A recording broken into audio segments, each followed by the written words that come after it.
Bienvenidos al podcast Apocalipsis. Hoy desenterramos Star vs. The Forces of Evil. Eso es. Una serie de animación de... no sé en cuándo empezó. Yo creo que empecé a verla en 2019, ¿puede ser? Sí, pero lleva ya un tiempo. Sí, llevaba unas cuantas temporadas.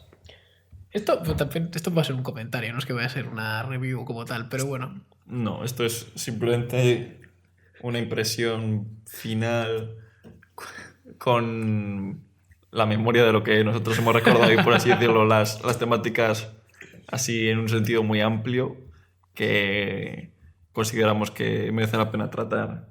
Sí, porque en realidad he visto muy pocos comentarios de cómo termina esta serie. Pero esta serie tiene un final, no voy a decir anticlimático, pero que no tiene... o sea, no piensas que vaya a llegar a tanto el personaje que te presentan de Star.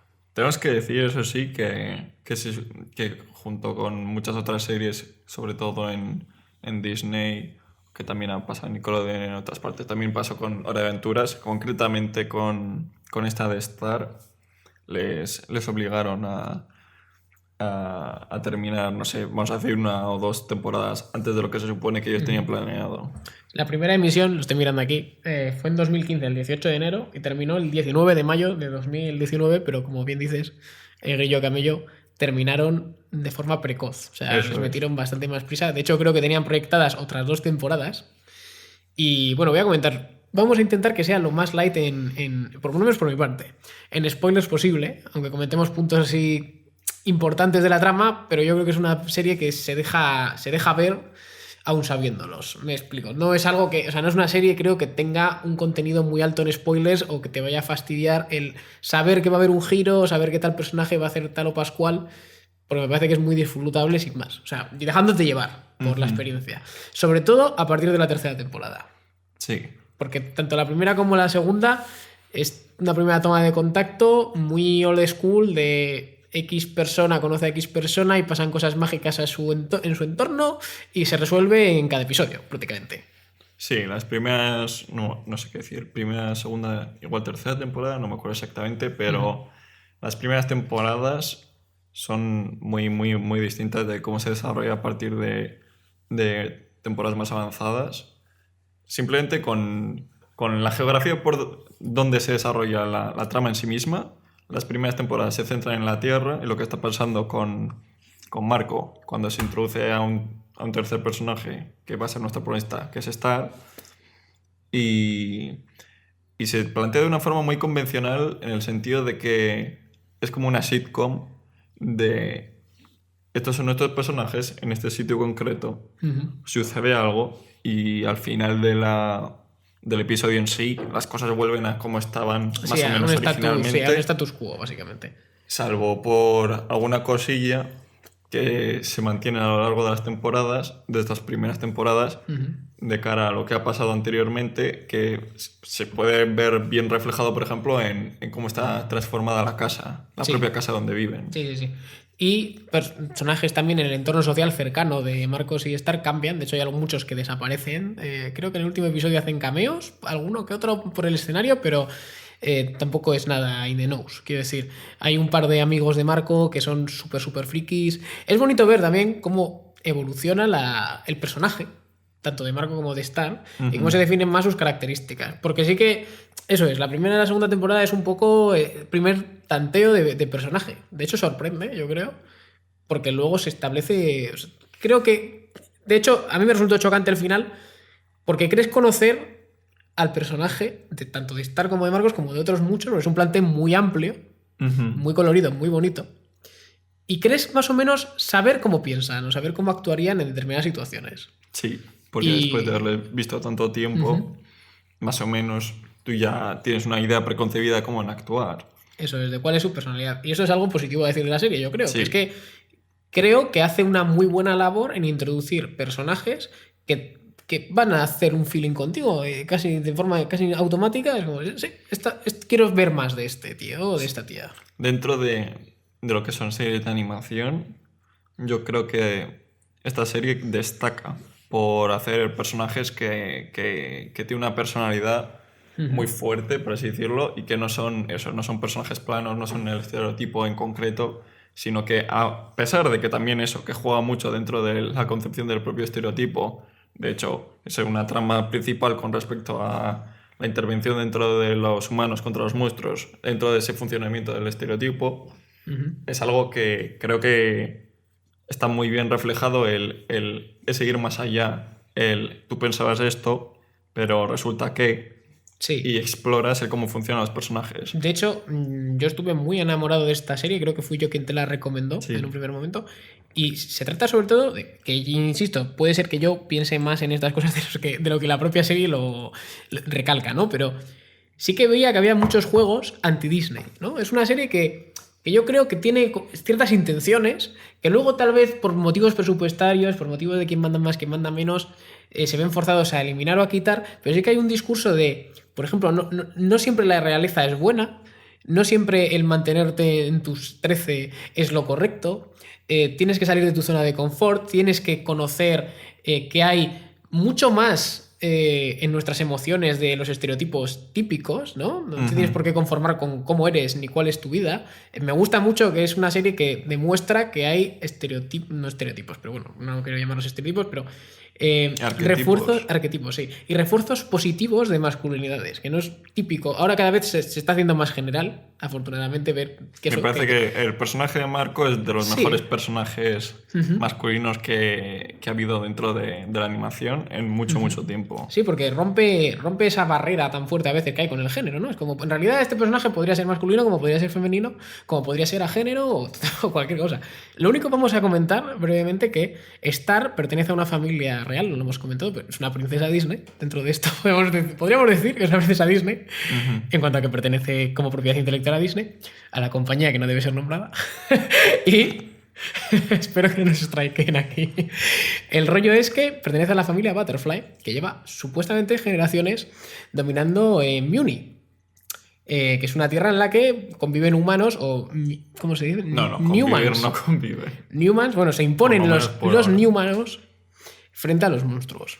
Sí, que no es una... Básicamente ¿cómo se llaman? ¿Los Newmans. Los Newmans han llegado a un territorio que yo creo que es una clara analogía de cómo llegaron los colonos a lo que ahora sería Estados Unidos, porque hay que decir, lo que enseñan dentro del mundo, no el mundo mágico, es que es Texas, ¿no? Sí, da la sensación. O sea, yo creo que es una serie en ese sentido muy americana. O sea, que decir, este es nuestro contexto geográfico. No te lo voy a definir, pero... Dentro de lo que es el periodo de tiempo, o sea, puedes ver que los humanos cuando llegan a este nuevo territorio están vestidos como colonos de los que llegaron a Estados Unidos, a pesar de que dentro de lo que es el tiempo... Sí, en la continuidad no encaja. Sí, eso es.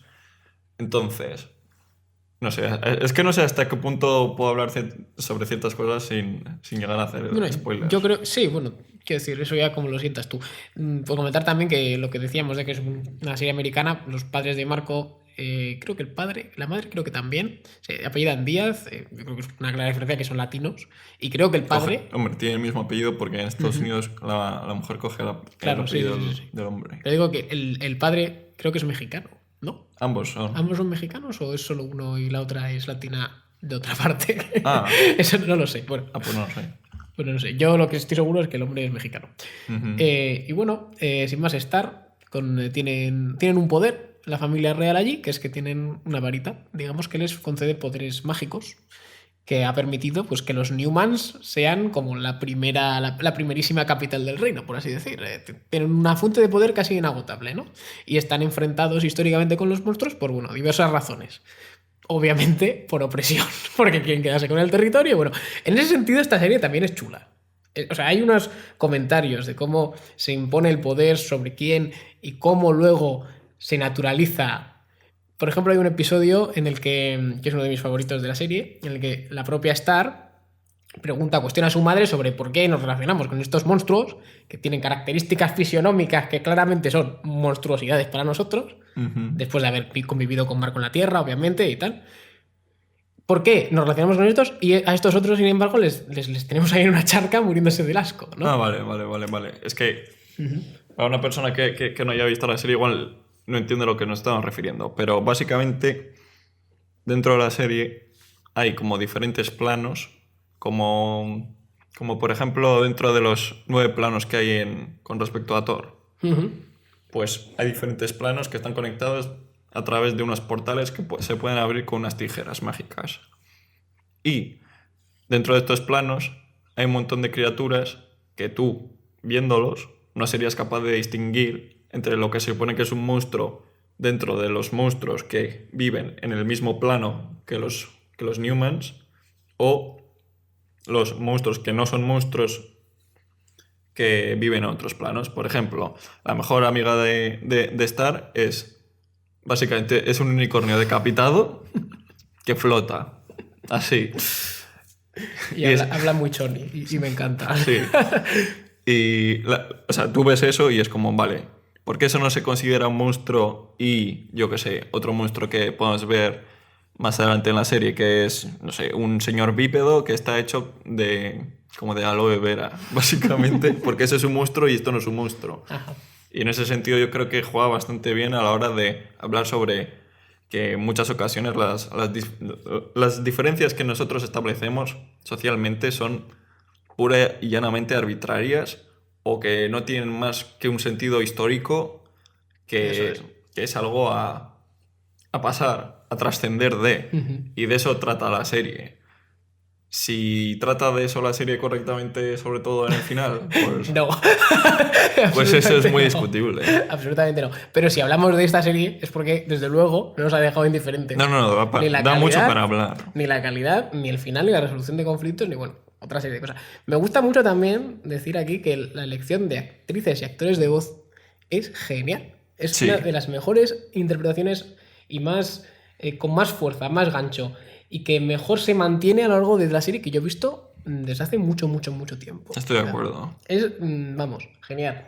Pues no sé, ¿quieres comentar así algo tú en particular respecto a la familia de Star o...? Es que si queremos hablar sobre la familia Star, podemos hablar sobre cómo funciona en sí mismo la magia. Bien, pues y hablemos de la entonces magia. ya Vale. avisaos quedáis en que es posible que sea algún que otro Sí, spoiler. algún que otro spoiler. La cuestión, la varita mágica funciona porque tiene magia contenida dentro, en forma de unicornio. Que Sí. esto, bueno, es lo de menos.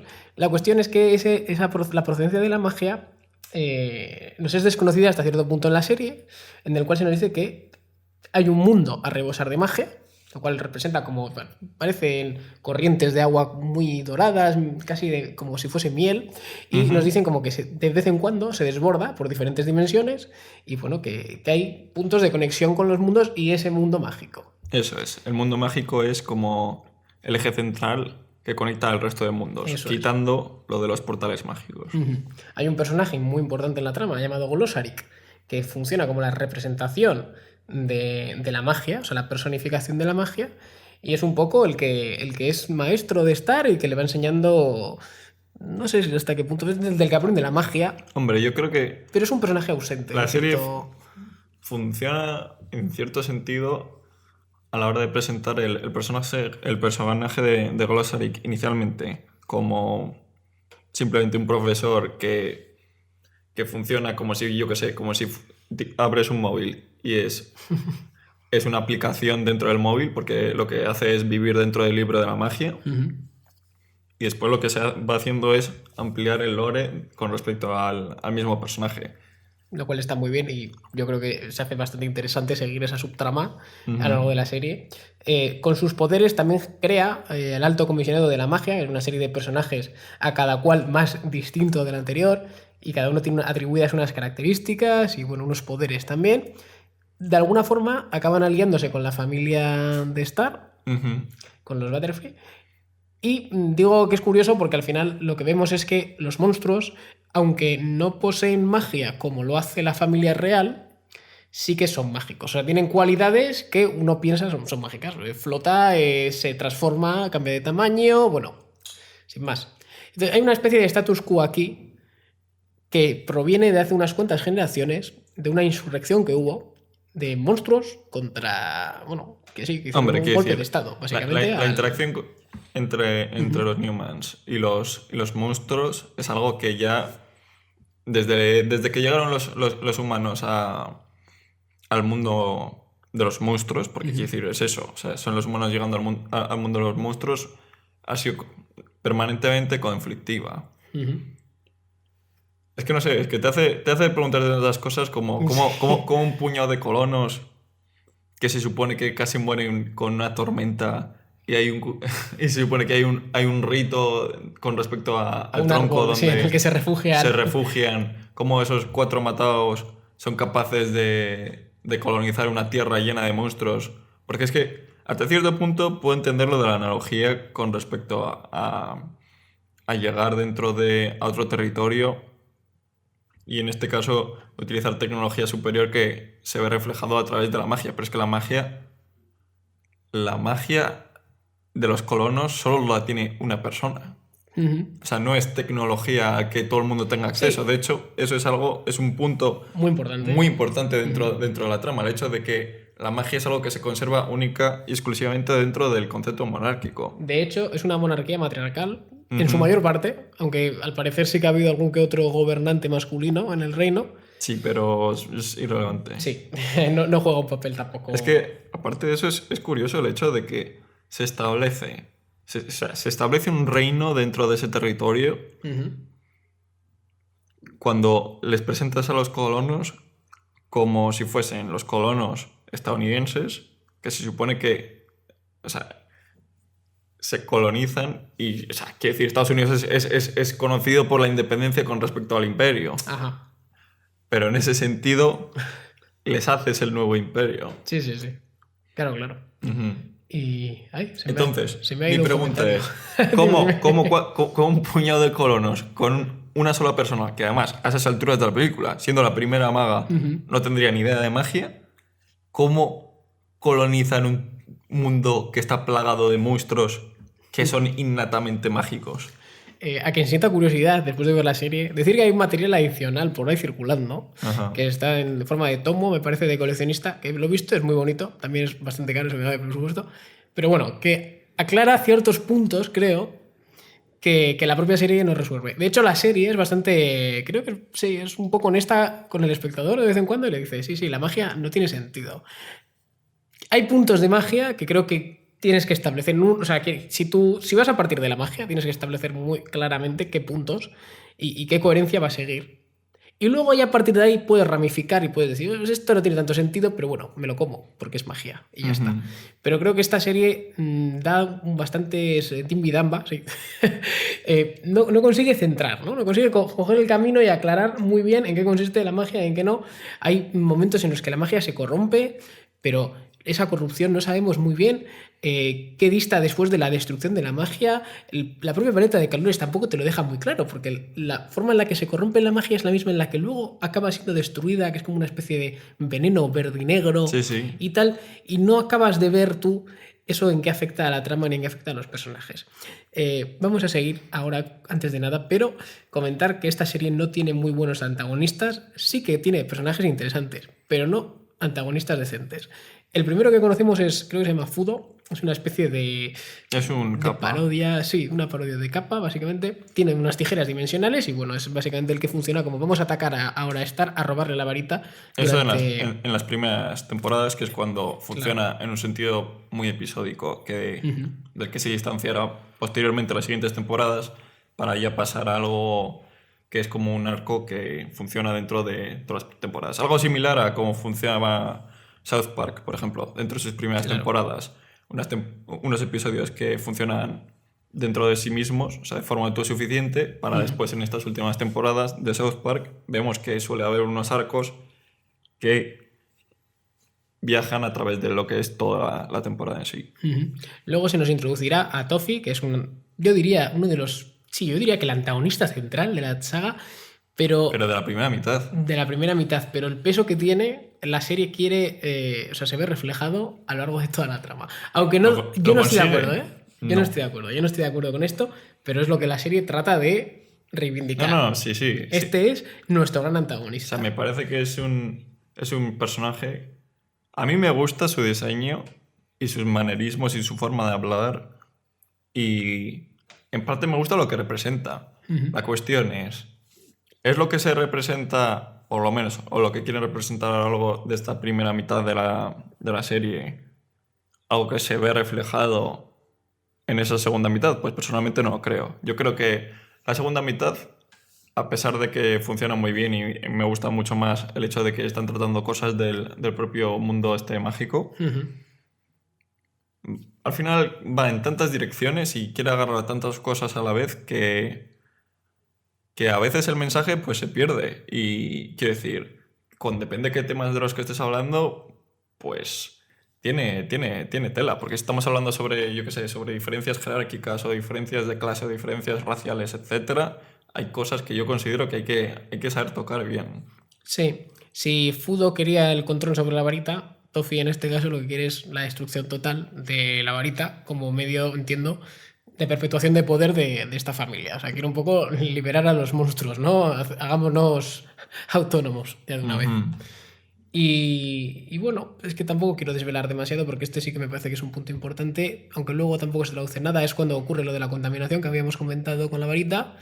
Y bueno, sobre todo la serie aprovecha esto para introducirte bien a otro personaje que ha estado detrás del telón, es la madre de Star, así como una supuesta antigua reina del reino, y bueno, básicamente que se llama Eclipsa, y nos empiezan a descubrir un poco su pasado, qué ha hecho, qué no ha hecho, por qué la madre de Star, que se llama Moon, es como es. Y bueno, aprendemos de ella que tuvo que tomar decisiones muy drásticas siendo muy joven por un golpe de estado, lo cual, insisto, es que es interesante. Es que dices, este personaje tiene unos puntos o sea, está construido sobre unas bases que ole tú. Sí, que ole tú, que... porque muchas otras series no se atreverían, yo creo, a tocar estos temas. Dime, ¿qué me vas a comentar? No, que es que el cómo presentan... Es que es un poco difícil de explicar, pero el cómo presentan, el cómo ha funcionado la historia dentro de este mundo de los Newmans ha sido básicamente uno de una guerra perpetua, ¿no? Sí, eso es de un conflicto que no termina.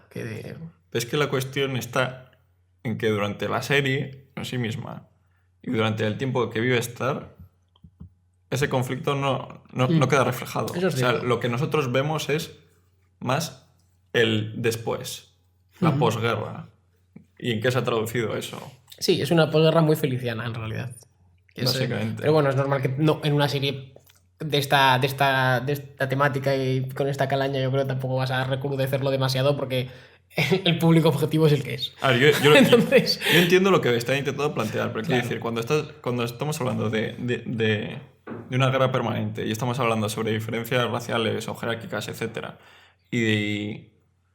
Y después, cuando vemos a los monstruos que se supone que han sido oprimidos durante cientos de años, están todos en plan la mayoría de ellos, de chilling máximo. Ya. Sí, sí, estoy de acuerdo. Me parece que es una forma fácil y eficiente de presentar a los monstruos como personajes empáticos, pero que no refleja, o sea, no sé, ese odio o ese renquemor que me parece que sería perfectamente legítimo dentro de los propios monstruos. Ajá. ¿Y cómo representan a los Newmans?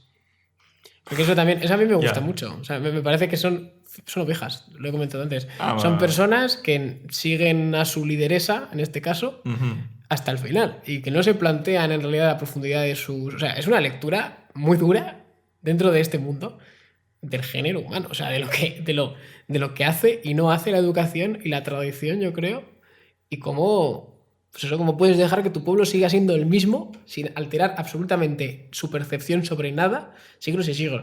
También es cierto que, aunque asumen lo que les dice esta lideresa, las consecuencias de sus actos no las asumen nunca. Y eso me parece negativo. O sea, creo que el propio pueblo de los Newmans debería haber tenido un arco que se cierra al final, en el que se reconoce abiertamente hemos hecho algo horrible. Hay una frase muy bonita al final de esta serie que dice... Otra de las grandes pseudoantagonistas femeninas, la soldado solariana, no diré mucho más, que dice básicamente: yo estoy repleta de buenas ideas y lo bueno de las buenas ideas es que tardan mucho tiempo en desaparecer. O sea, siempre hay una huella. Para ella, Ajá. evidentemente, la buena idea es que los Newmans se pongan de forma agresiva a controlar el territorio y eliminen a todos los monstruos sobre ese reino. Pero es que, ¿puedes decir que eso está bien llevado? Porque es que Ya, pero el mensaje puedes sí hablar me gusta, sobre tío. spoiler o Sí. podemos hablar sin spoiler, pero vamos a decir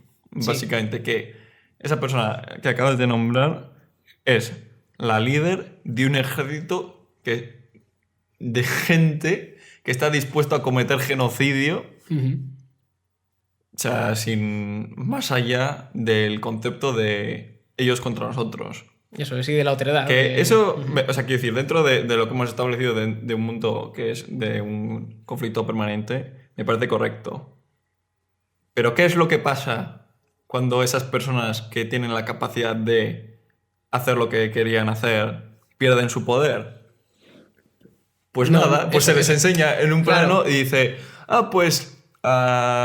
resulta que no tengo tanto odio como el que pensaba. A eso me No refiero. sé. O sea, creo que tendrían que haber rematado mucho mejor esa faena y haber hecho un arco en torno a esa. Me a parece esa de situación. un... Sí. Sí, O de un sea, inmaduro, de un no acepto la responsabilidad sobre ninguno de estos actos y ya está. Y paso a estar comandada por otro y ya está. Y no hay mucho más. Bueno, yo la Es que parte de Meteora la voy a obviar. Porque creo que es la parte con más spoiler y creo que es la parte con más salsa de toda la serie. Entonces voy a intentar no hacer demasiado spoiler. Y de hecho, al final, como tampoco lleva a nada No, yo no en hablaría la de resolución ello. final, os lo dejamos. Hay una parte muy bonita. Yo insisto, es una de las partes más chulas de la serie, considero yo. Porque Ok. tenemos personajes femeninos muy fuertes e interesantes, con intereses contrapuestos y con tratando de empatizar unos con otros y de comprender cómo piensan los demás, que a mí me parece donde está el grueso de la serie y donde de verdad brilla. Tenemos por un lado a Moon, tenemos por otro lado a Eclipsa, la antigua reina que, bueno, fue encarcelada y no sabemos qué hizo muy bien, pero bueno, supuestamente la sección del libro de Glossaric más oscura y tenebrosa pertenece a ella y luego está Star, que está un poco entre medias entre la figura materna de la que está un poco alejándose paulatinamente y se está acercando a Eclipsa, ¿no? Ujú. Y está ahí. Y a mí esa parte de la serie me gusta mucho y creo que merece la pena experimentarse por su cuenta, yo creo. ¿Tú qué opinas? ¿Pero qué estás hablando del final? No, estoy hablando del medio. Vale, De el cuando medio está aparece. bien. O Eso sea, es. me parece que... De hecho, me parece que el cómo se toca el personaje de Eclipse es interesante, pero también esa concepción de que su parte es... O sea, digo, su parte del libro es como la parte más oscura. Ujú. Quiero decir, eso tiene sentido dentro de lo que en ese momento piensas de lo que es el personaje. Pero mi pregunta es, ¿por qué la magia, que se supone que es algo neutro, Ujú. también se refleja como algo oscuro por el hecho de que lo usa ella, cuando esa concepción de que es algo oscuro lo que está Sí, porque, haciendo es de hecho, se le algo que es... necrosa. Sí, eso digo. Se le necrosa a mano. Sí, se le pudre, Bueno. bueno, pudre, se le oscurece Yo toda ahí- la parte de la mano, pero es que esa idea de que es algo oscuro, eso es de cara al público. Yo ahí tengo una teoría. la magia. Yo ahí tengo una teoría. Y es que la magia que se ve utilizada en la serie generalmente consiste en dar vida. O sea, la magia aquí es te lanzo un jabalí que sale de mi varita. Y ese jabalí, cuando vuelve a la varita, o sea, cuando se termina el hechizo, tiene vida y tiene personalidad y tiene colegueo dentro de la varita. Esto es muy importante, por cierto, para el final. Pero la magia que utiliza esta mujer, esa magia en concreto, está pensada para destruir. Pero no toda, Vida. porque de hecho hay, o sea, No hay un toda. episodio en concreto Sí.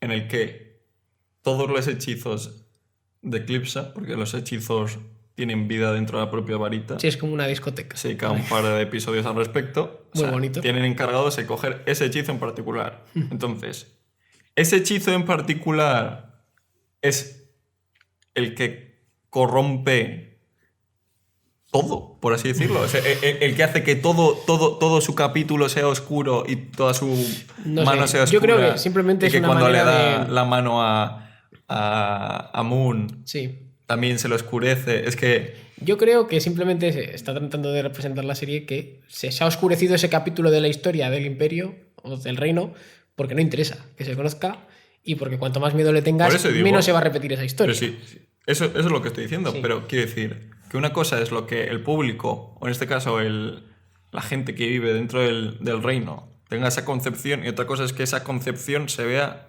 gráficamente, literalmente, orgánicamente dentro de lo que es tanto el capítulo como su cuerpo, cuando la magia es algo neutro. O sea, de hecho, Glossaryx se representa como un personaje absolutamente neutro, aunque, bueno... Sí. Bueno, eso es. Vamos al final porque vamos a hablar. Es que esto es importante. Yo creo que esto es la parte que menos he escuchado en las reviews que he visto. Entonces yo quiero mencionarla. El final.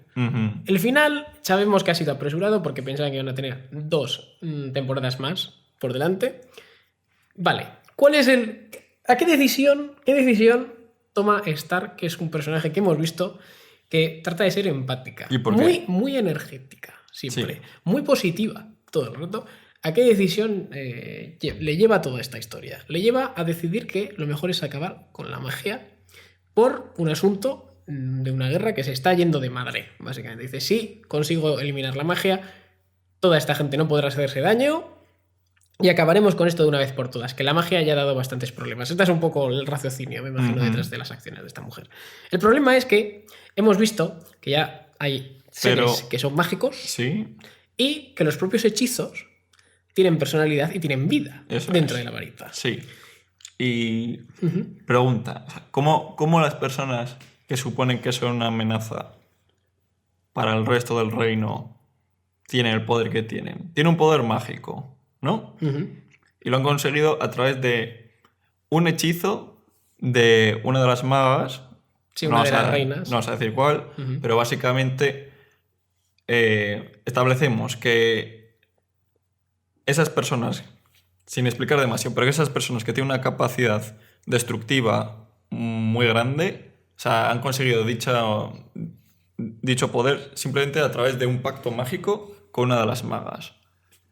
Y ahora vamos a establecer que para quitarles ese poder, o sea, no es que tengamos que destruir solo la varita o... No, tenemos que destruir todo el universo mágico que conecta y que ha dado realmente origen al resto de planos, aunque en cierta parte no se sabe hasta cierto punto. Sí, pero lo dejan ahí en la tiniebla, en la penumbra, no sabemos... Pero lo que sí sabemos es que hay un montón de seres mágicos que representan el tiempo, el espacio, los viajes temporales, etc. Y el chill, el vamos a pasárnoslo bien. Sí. Dentro de la varita. Y esa gente es mágica.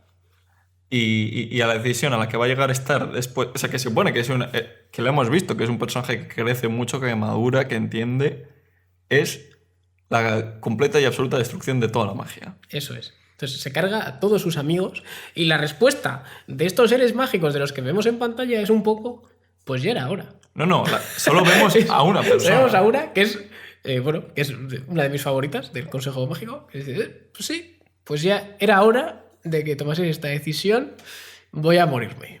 La vemos en una barra del bar. Se le dedica una frase. Es un poco fuerte. Te puedo asegurar yo que si vemos a otros personajes dentro del Consejo Mágico, no se lo toman tan de bromis. No sé si es que lo que estaba tomando era una piña colada o algo, estaba más cargado de lo habitual, pero vamos, que es una pasada. O sea, es que estamos viendo cómo nuestra heroína acaba cometiendo un genocidio en masa. Que vale, que tendrá una presión de la leche, sí, pero que esta sea la resolución a tu serie... O sea, la resolución de la serie se traduce en: voy a destruir la conexión entre todos los planos existenciales, voy a acabar con todos los seres que se han encargado de que esto funcione, el espacio, el tiempo, los viajes, etc. Voy a matar a todos los seres vivos que forman parte de mis hechizos, porque aparentemente, y lo vemos a través de varios episodios, cuando uno crea magia... Porque Stark crea sus propios hechizos, algo que se establece desde el principio de la serie, que no está utilizando el libro, sino que ella misma es muy capaz, es una maga súper capaz, y crea sus propios hechizos. Y cuando creas un hechizo, ese hechizo cobra vida. Son sus hijos. Se hace sintiente. Básicamente, son como sus hijos. Sí. Los hechizos. Y es triste porque es eso, es que has pasado tiempo con ellos, has aprendido a verlos en pantalla, a ilusionarte cuando salen y ver sus dinámicas intergrupales, que hay un par de episodios que son súper brillantes. Sombrero. Joder, el sombrero. Y el del ojo. El del ojo de Eclipsa es buenísimo ese episodio. Pero es que, buenísimo. De hecho, la serie es autoconsciente de esto, porque cuando se destruye la magia ni siquiera les enseña. Sí, sí, sí. Para que no lo pienses. Los obvian porque yo creo que es la parte más dura de ver. Yo creo, Sí. me pongo en mi piel Es que siendo niño, ¿no? La cuestión es, no lo veo y por lo tanto igual ni me acuerdo. Claro, es un poco. Eso sí que es disnificación total de la muerte. Sin embargo, sí que ves otros personajes que pertenecían al consejo y que ya han desaparecido. O sea, su vida, su alma, se finí. Sí. Pero es eso, yo creo que la serie es autoconsciente de lo que está haciendo, en parte, porque no es cuestión tampoco de tiempo, porque también dedica tiempo a explicar qué se supone que están haciendo algunos de los amiguis que han hecho en la última temporada, que salieron peleando para estar Marco, Claro. etcétera. Y a eso sí que les dedica fácilmente un par de minutos diciendo qué es lo que están haciendo ahora mismo. Entonces, por tiempo no es porque son conscientes de lo que acaban de Sí, no, hacer. e incluso introducen elementos nuevos que siguen sin ir a ningún sitio. Sí. Entonces, bueno, esto ya, para quien lo vea, pues que lo disfrutéis. A mí me parece una serie muy disfrutable en general, ¿eh? La serie es completamente recomendable. Muy, muy, muy recomendable. Nosotros nos centramos quizás en este tipo de cosas porque es algo que nos llama la Son atención. disonantes, son Sí. elementos muy disonantes, es el problema. Porque además, después de toda esta movida genocida, alcanza la resolución de el amor lo puede todo y podemos viajar entre mundos y nos encontramos. Y nuestro mundo se hace uno. Y es bonito, pero es que lo has manchado antes. Y yo no puedo borrar. ¿Pero se juntan todos los planos o solo esos No, dos planos? que yo sepa, solo se junta Los planos de Mjolnir, los humanos. sí, eso es, y la Tierra. ¿Pero De por golpe y qué? porrazo. Porque sabemos Porque que esos estaban dos conectados. personas concretamente que forman parte de esos dos planos. No lo sé. Yo quiero comentar una teoría aquí, Ujú. que no sé. Bueno, sí, aquí cada uno que la piense. Pero la cuestión es, te lo había comentado antes, que yo considero que Marco, o la intención original de los creadores y creadoras de este contenido, era que Marco estuviese conectado con la familia real de alguna manera Ajá. en Mjolnir. Esto da un montón de pistas, la propia serie, de que es el cuadro colgado de su bisabuelo, que era marinero, que no sé qué, que también lo encontramos en el plano mágico de Mjolnir, no sé qué. Hay sí. muchas pequeñas pistas, él tomando la varita, bueno, él teniendo una hermana, Yo creo las que hermanas juntándose, bueno. funciona y me parece que es interesante a la hora de eso, de dar debate en los foros, etcétera, pero es que también la propia serie, y me parece que lo hace Incita a de ello. forma... Sí, lo incita, pero también a la vez, y me parece que correctamente, establece el hecho de que es más que posible que cualquier persona realmente tenga acceso a la magia. Eso es. Si no es una cosa de. En realidad, si ha permanecido en la familia real, ha sido por un motivo de Tradición. tradición. Yo te lo paso a ti, yo te lo cedo. Sí, es que no sé, no podemos hacer muchos spoilers con respecto a por qué una persona que no forma parte de la realeza puede hacer magia. De hecho, vamos a ir cortando ya, si os parece. Ujú. Solo comentar que la teoría esta que leí en foros, no recuerdo, no se lo puedo atribuir a una persona en concreto porque fue una conversación muy larga y yo luego también estuve pensando sobre ello, es Star versus Forces of Evil. Qué interesante hubiese sido descubrir que Marcos o su hermana se vuelven esas fuerzas del mal en algún momento. Hubiese sido súper interesante porque toda la serie se construye alrededor de la relación de amistad de Star y de Marcos. Y de Marco, perdón. Y hubiese sido súper interesante. Sí, es que puede ser interesante, la verdad, pero es que la cuestión está en que la serie en sí misma es que su mayor falla, a mi parecer, es que no trata bien ninguno de los malos. Los malos son extremadamente planos o simplemente... Tampoco es que sean planos. No porque planos, tienen su personalidad, pero no está dirigida al antagonismo. Eso es, no... Es el no- problema. Salvo por el lagarto abogado. Tofi. Top. Que realmente sí que... O sea, él tiene un convencimiento de lo que quiere hacer y está justificado dentro de lo que es la trama. Otros malos, pues bueno, pues se dejan más arrastrar por lo que está sucediendo. Y lo mejor de todo es que después la serie acaba dándole la razón Sí, sí. al mayor malo que has establecido durante la primera mitad. Eso sí. Pero además, tampoco como... Ah, no, es que hemos aprendido la lección o algo así. Es como, no, es lo que... Es lo que ya había proyectado, sí. Sí. No sé, es bastante curioso. Así que nada, pues con estas recomendaciones dejamos. Ujú. Y nada, que Star está muy mal de la cabeza al final de la serie. Y nada, esperamos ¿Qué es eso? leeros en comentarios, compartid, bueno, lo que sintáis, lo que sintáis.